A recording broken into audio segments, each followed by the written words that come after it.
Bonjour et bienvenue dans cette vidéo. Je suis Catherine Prognot, créatrice du site maindanslatterre.com qui est dédié à l'apprentissage du modelage de la terre. Dans cette vidéo, je vous propose un cours gratuit en direct de mon atelier afin de réaliser la sculpture en argile du Petit Prince. Mon plaisir est de vous aider à progresser dans le modelage de la terre afin de vous permettre de réaliser des œuvres dont vous serez fiers. Maindanslatterre.com, c'est aussi une chaîne YouTube et je vous rappelle que vous pouvez toujours télécharger mon livre gratuitement pour apprendre les bases du modelage. Vous me suivez à l'atelier ?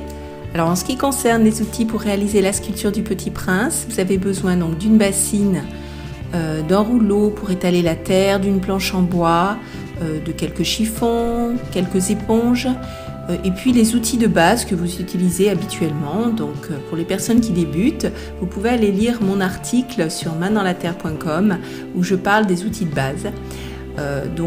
C'est simplement un petit couteau pour couper, vous avez besoin de pic en fer, de mirette. La mirette, ça sert à creuser et à enlever la terre. Allez lire l'article, vous aurez toutes les indications. Alors ce qui est important par contre pour la sculpture et pour réaliser donc la terre sur laquelle le Petit Prince est assis, c'est d'avoir donc une boule qui va vous servir de moule pour réaliser les deux demi-sphères. Donc vous pouvez prendre une boule en polystyrène ou alors comme moi une boule en terre ou pourquoi pas en bois. Enfin à vous de voir. La grosseur de la boule va déterminer bien sûr la grosseur de la terre et la grosseur de la sculpture. Vous pouvez bien sûr utiliser la terre qui vous convient. Moi personnellement j'ai choisi donc un grès chamoté, ça permet d'avoir une belle tenue. C'est beaucoup plus facile à travailler que la faïence, mais c'est tout à fait réalisable en faïence blanche ou même de couleur. Alors on va commencer par étaler la terre. Une fois qu'elle est étalée à peu près à, on va dire entre 5 mm et 1 cm d'épaisseur, vous allez couper le morceau en deux afin de réaliser deux demi-sphères que l'on va rassembler par la suite. Je vous invite donc à prendre votre moule recouvert du film étirable et de plaquer votre demi-morceau de terre que vous avez aplati afin d'habiller le moule. Alors vous faites une couture, vous enlevez le surplus avec des mains de dentelle, toujours des mains très très douces afin de ne pas marquer la terre. Voilà, donc vous ajustez avec la paume de vos mains.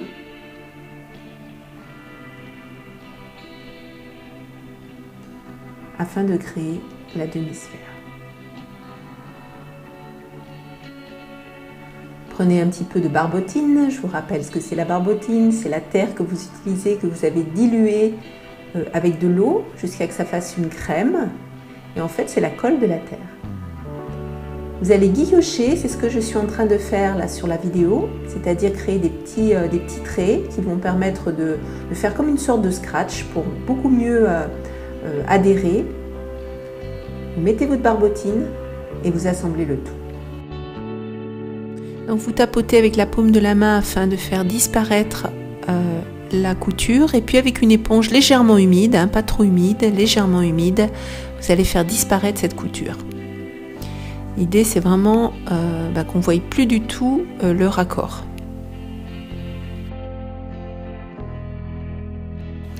Alors changement de plan. Avec un couteau et en faisant tourner votre plateau, vous allez enlever le surplus de terre. Donc vous plaquez votre main, vous la bougez plus et vous faites tourner le plateau. L'idée c'est d'avoir donc quelque chose d'assez droit sur les deux sphères pour pouvoir les assembler facilement et créer une boule par la suite. Donc pour accélérer le séchage, je vous conseille, mais pas trop, de façon légère, vous pouvez donner un petit coup de séchoir. Ça va permettre de créer une croûte à l'extérieur et d'éviter d'attendre trop longtemps afin de pouvoir démouler votre demi-sphère.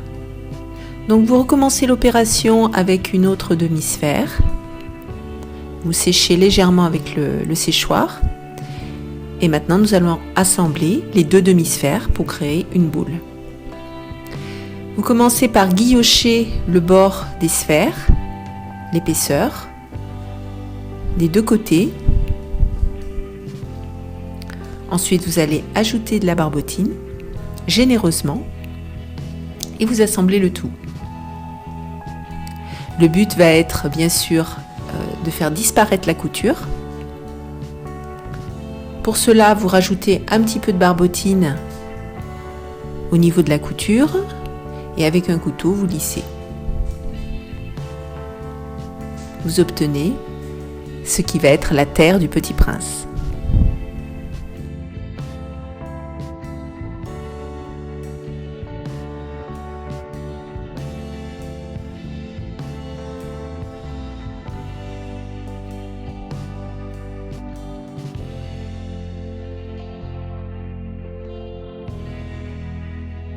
À présent, nous allons faire les jambes du Petit Prince, pour pouvoir les fixer sur la terre.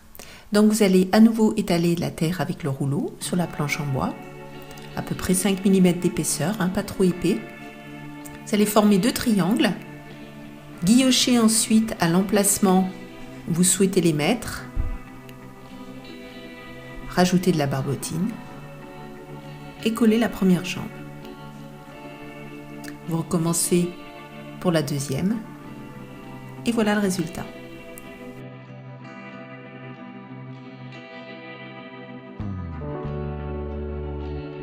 Sur le même principe, pour créer le corps, vous prenez à nouveau, cette fois-ci, on va dire une demi-lune, que vous assemblez par-dessus les jambes.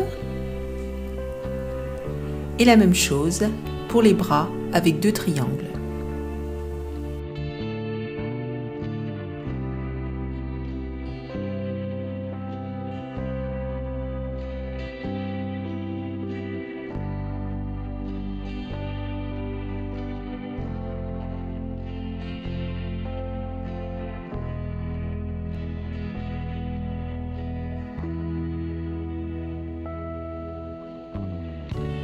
Je vous invite maintenant à rajouter un peu d'épaule, un peu de poitrine et de la terre au niveau du dos afin de donner un peu d'épaisseur au Petit Prince et puis surtout qu'on ait l'espace pour placer le cou et ensuite la tête.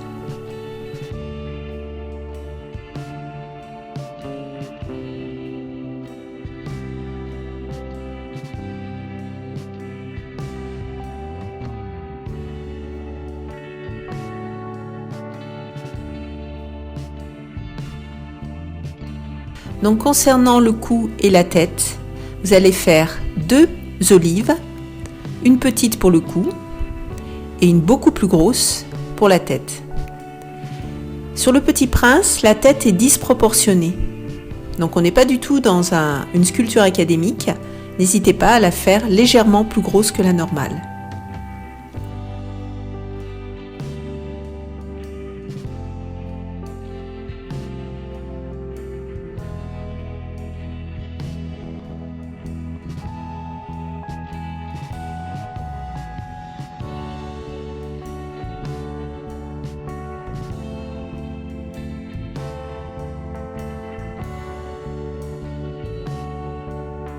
Donc pour réaliser la tête du Petit Prince, qui est relativement simple, mais pour marquer quand même l'emplacement des yeux, je vous invite à faire une croix et à commencer à creuser les orbites.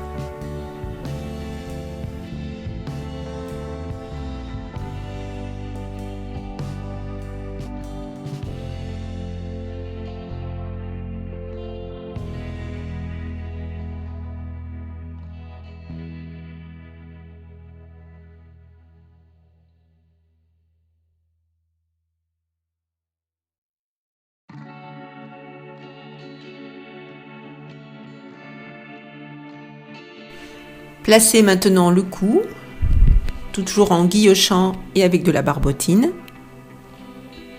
Et ensuite, la tête.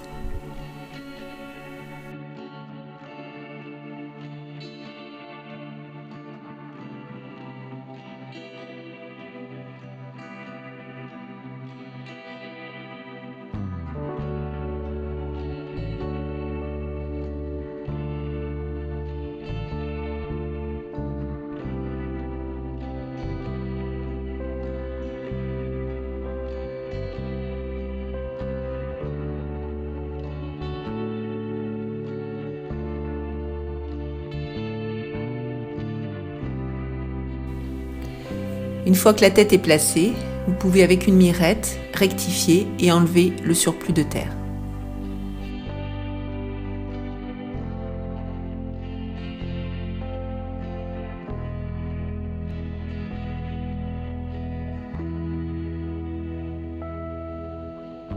Continuez d'affiner le visage du petit prince, creusez encore un petit peu plus les orbites pour laisser apparaître les joues et son petit nez.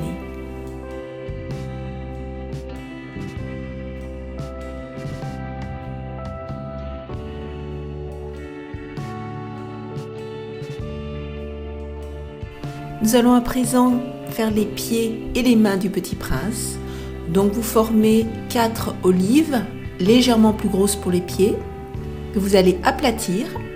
Ensuite, vous guillochez à l'intérieur des jambes et des bras et vous placez vos pieds et vos mains, tout simplement.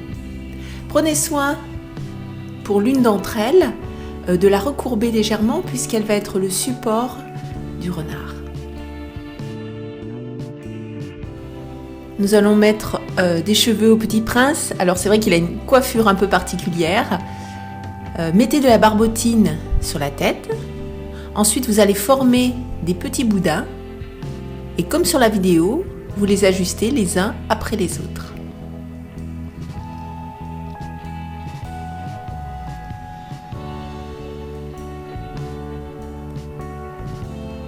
Et voilà le résultat.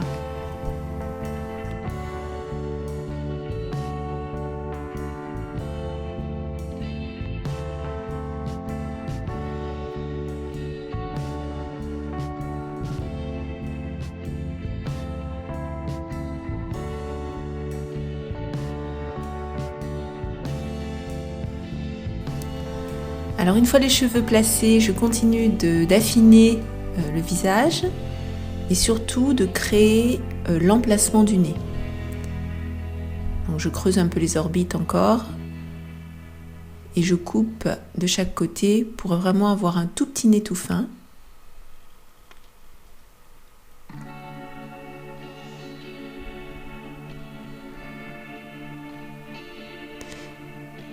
Je rajoute une petite boule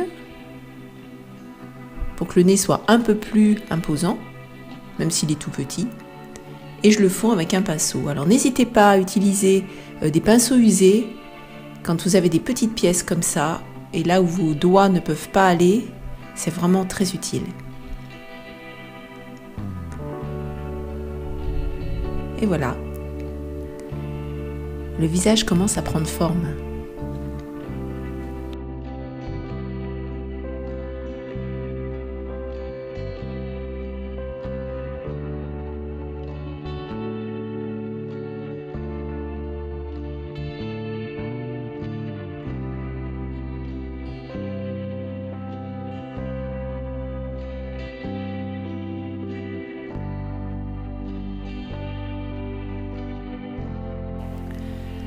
Je vais maintenant créer l'expression du petit prince, c'est-à-dire ses yeux. Donc vous faites un trou avec un pic en bois ou un pic en métal au milieu de l'orbite, de façon bien symétrique bien sûr. Vous insistez un petit peu, voilà, vous agrandissez les yeux. Et ensuite, la même chose pour créer la bouche, juste sous le nez.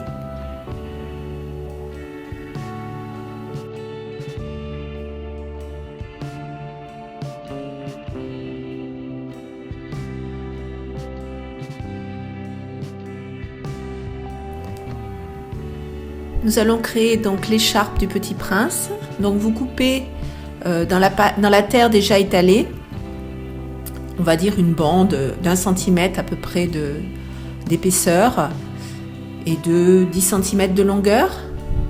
Vous mettez de la barbotine autour du cou et vous ajustez votre écharpe.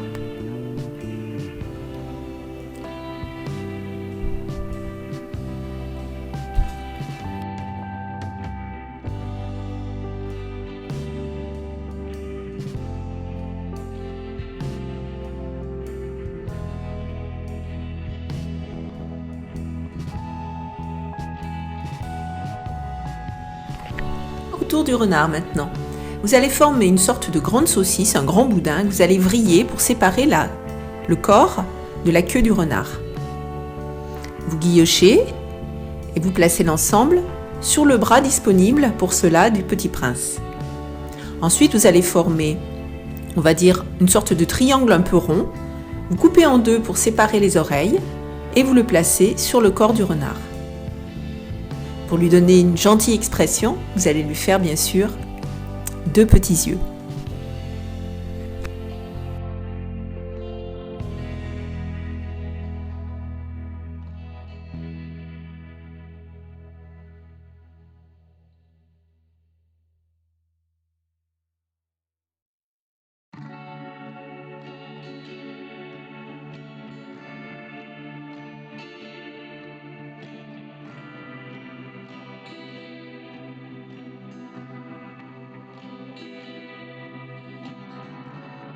À l'aide d'un pic, faites quelques entailles pour simuler la queue du renard.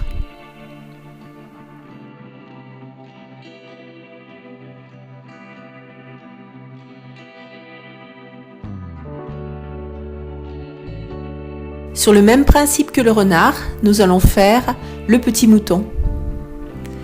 Formez une grosse olive pour le corps et une plus petite pour la tête. Et fixez le tout en guillochant avec de la barbotine.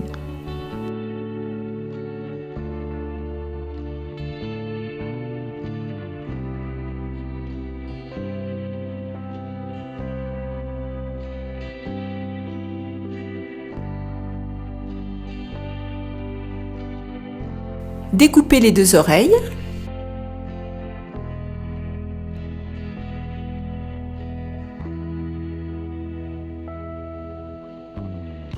Et faites 2 trous pour les yeux. Vous voyez, c'est tout simple.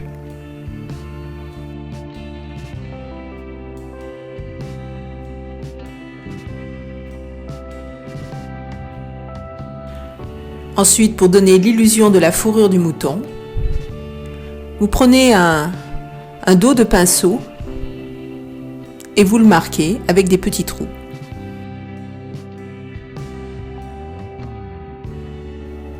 Maintenant, nous allons créer donc les cratères de la terre du Petit Prince. Donc vous en mettez 3, c'est largement suffisant. Vous prenez un petit boudin de terre, vous mettez de la barbotine et vous fondez le boudin sur la surface de la terre. Ensuite, avec un pic, vous créez des petits points et des petites stries pour donner vraiment l'impression d'un cratère.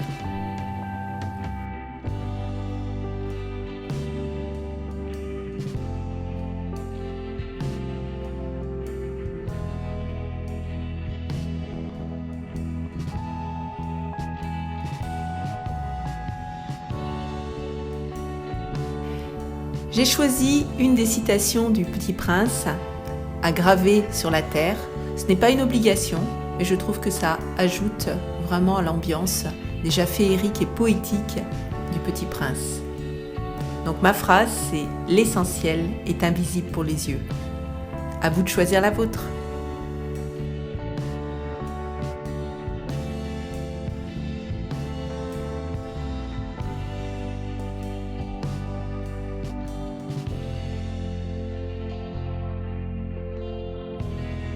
Voilà, la sculpture est sèche maintenant, au bout d'1 semaine à peu près.